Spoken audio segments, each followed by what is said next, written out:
was a big hit because I love Christmas movies and it'd be great. And look where we are now. that. So what do you make about how iconic the film is now? I got my wish.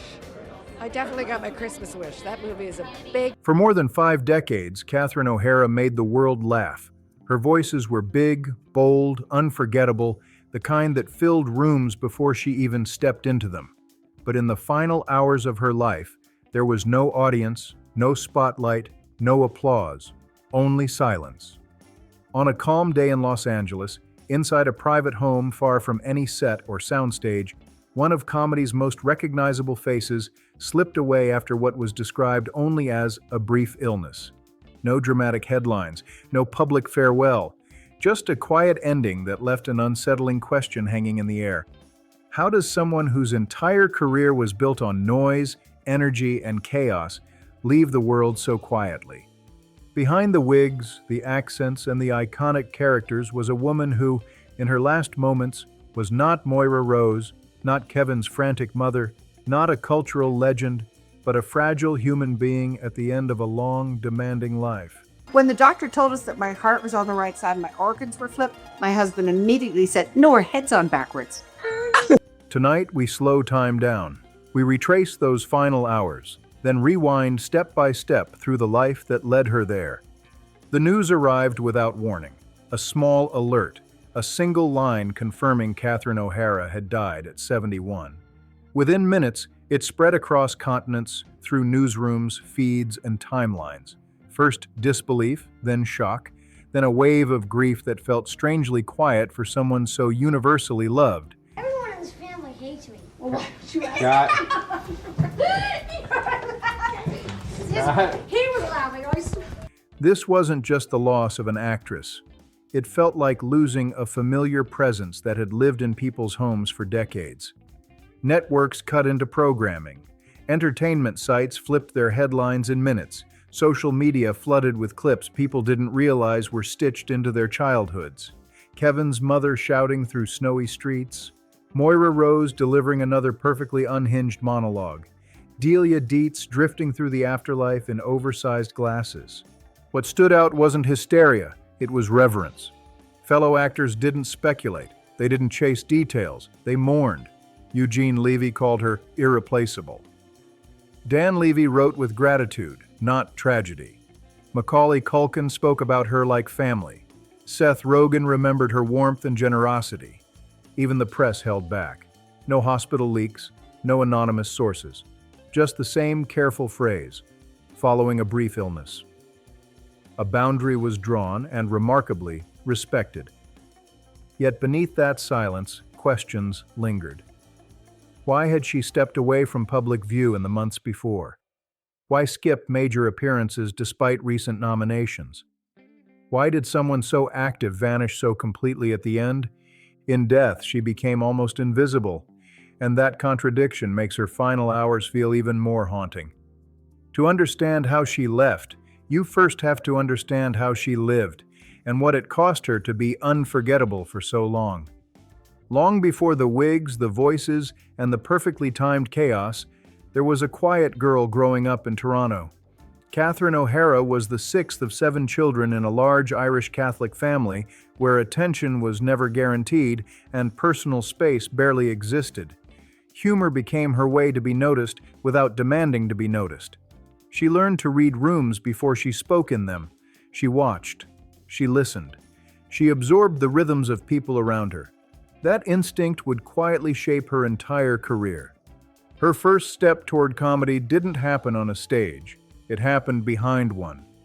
At the Second City in Toronto, she worked as a waitress, carrying drinks to performers who were inventing a new style of improvisational comedy. Night after night, she observed legends in the making. She studied timing. She studied silence. She studied how laughter worked from the sidelines. When she finally auditioned, the response was discouraging. She was politely told to keep her day job. She didn't listen. She came back, auditioned again, and this time she stayed. By the mid-1970s, Catherine O'Hara was part of SCTV, the chaotic, brilliant sketch show that would later be recognized as one of the most influential comedy incubators in North America. Alongside Eugene Levy, John Candy, and Martin Short, She built characters that were absurd, biting, tender, and unforgettable. But even then, a pattern was forming.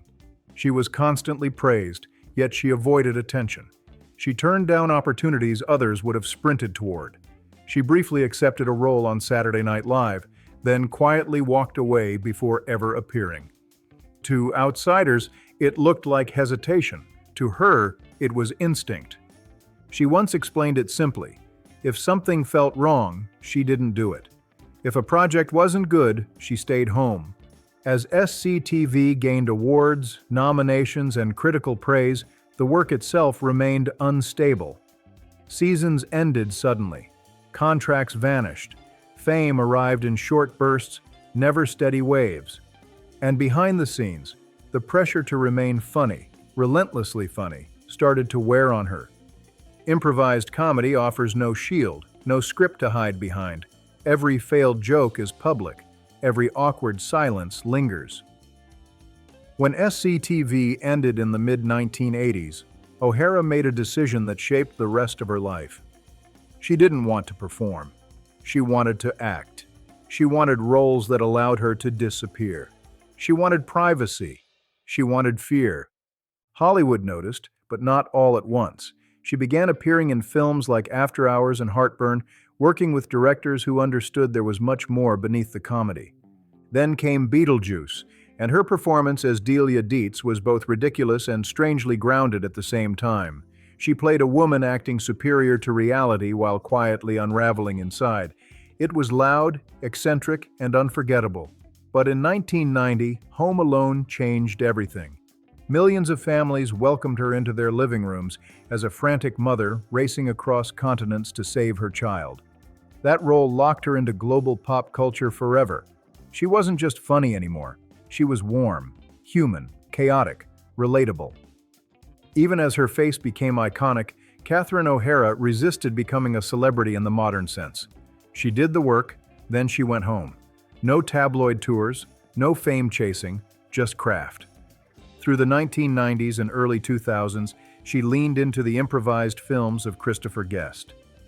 These projects were built on vulnerability, restraint, and emotional honesty, hiding inside comedy.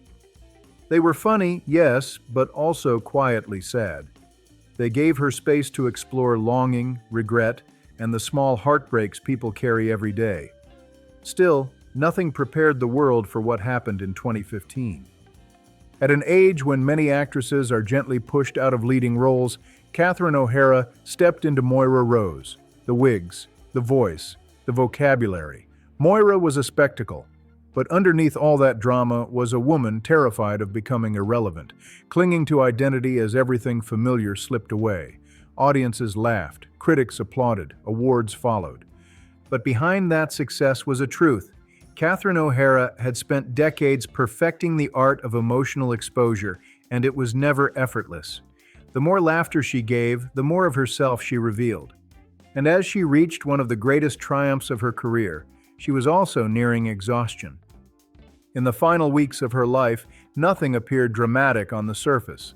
No emergency headlines, no urgent public cancellations, no visible countdown the outside world could recognize. According to people close to her, she had been feeling unwell for some time, but she framed it the way she handled most difficult things, quietly, without alarm. She still spoke about future projects in vague, hopeful terms. She didn't signal retreat, she didn't prepare the world for goodbye.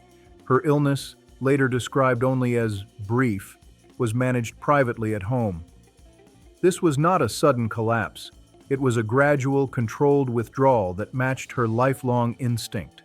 Protect the work, protect the family, protect the boundary between the public and the self. Inside her Los Angeles home, days slowed down. Phone calls replaced meetings. Scripts were read but left unanswered. Invitations were met with warmth, then gently declined. Conversations circled an unspoken truth. Her energy was limited now, and time felt different. What stands out most is how little of this reached the public. No farewell interview, no final message. Even her absence from recent industry events was brushed off as personal choice. She had earned that privacy. No one questioned it. But behind closed doors, the rhythm of life was quietly changing. Her husband, Bo Welch, was there. Their sons were there. The house, once filled with laughter and nonstop conversation, grew quieter, not with fear, but with care. Every movement mattered.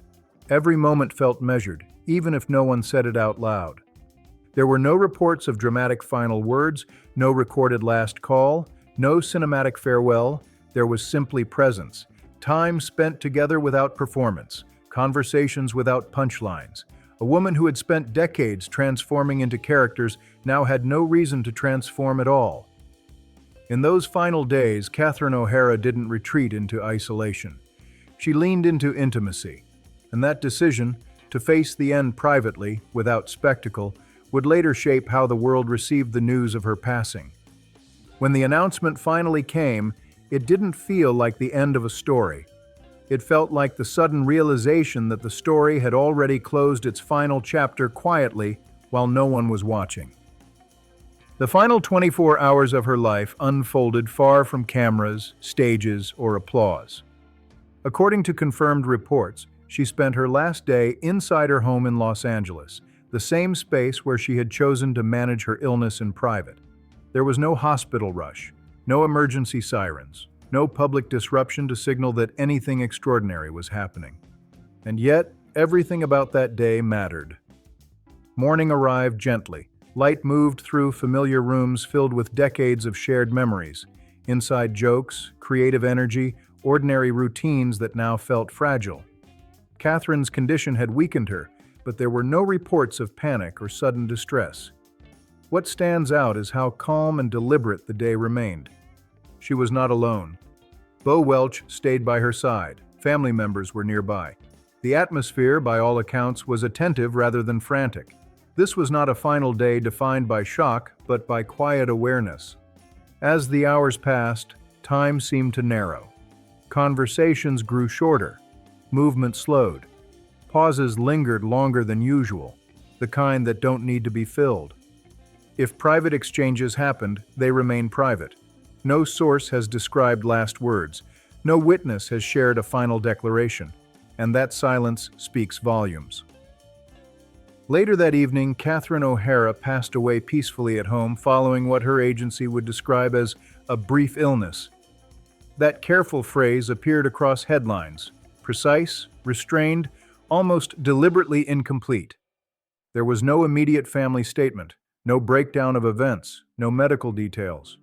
For someone whose career was built on volume, exaggeration, and emotional extremes, her final moment arrived without performance, without drama, without an audience.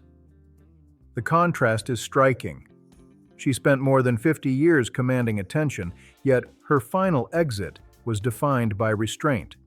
She left the world the same way she guarded her private life, quietly, deliberately, on her own terms.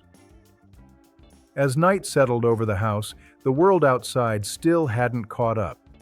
Because the moment her life ended, the story of her death was only just beginning. When the confirmation went public, the world reacted, but not in the way it usually does. There were no competing timelines, no leaked records, no unnamed sources feeding speculation. The silence itself became the story. Major outlets repeated the same limited detail. CatherineOHara had died at home in Los Angeles following a brief illness. Her agency confirmed it. Her family asked for privacy. The cause of death was not disclosed. In a media culture trained to over-explain tragedy, that restraint felt unusual, almost unsettling. Questions surfaced quickly. Why no hospital? Why no details about the illness? How did someone working steadily until recently disappear so completely at the end? Online forums tried to fill the gaps official statements refused to touch. Some pointed to her absence from recent award ceremonies despite nominations. Others replayed her last public sighting months earlier at LAX, calm, polite, giving no sign of decline. But unlike many celebrity deaths, the speculation never turned aggressive. No accusations, no loud conspiracies, no public clashes between press and family. What emerged instead was a shared hesitation, an unspoken understanding that this was not a mystery to crack open, but a boundary to respect. Journalists attempted follow-ups and found nothing. Medical experts declined to guess without facts. Industry insiders refused to speak off record. Even paparazzi footage from her final months was nearly non-existent. In an era where privacy is usually broken first and defended later, Catherine O'Hara's final chapter resisted intrusion. And that resistance meant something. It highlighted a rare sight in modern celebrity culture, a death that remained undisturbed, a life that closed without being picked apart. The lack of scandal didn't weaken the story. It sharpened it. The focus shifted away from what went wrong and toward what was protected. There was no criminal investigation, no conflicting reports, no legal aftermath. The unanswered questions were quieter, more human. How does someone who spent a lifetime giving so much to the public choose to leave without taking anything more? What does it say about a career and a family when the final act is dignity instead of exposure? Catherine O'Hara didn't leave behind a mystery that demanded solving. She left behind something rarer. A body of work that grew with its audience. Characters that were absurd yet tender. Performances that never asked for sympathy but somehow earned it. From sketch stages in Toronto to living rooms around the world, she became familiar not by chasing relevance, but by never stopping her evolution. She allowed herself to be strange, unglamorous, fully herself at an age when many women are quietly pushed aside. Her final role wasn't a performance, it was a choice to step away quietly and protect her family from spectacle. In doing so, she offered one last lesson. Not every story needs to be explained. Not every goodbye needs an audience. Sometimes the most powerful final statement is silence.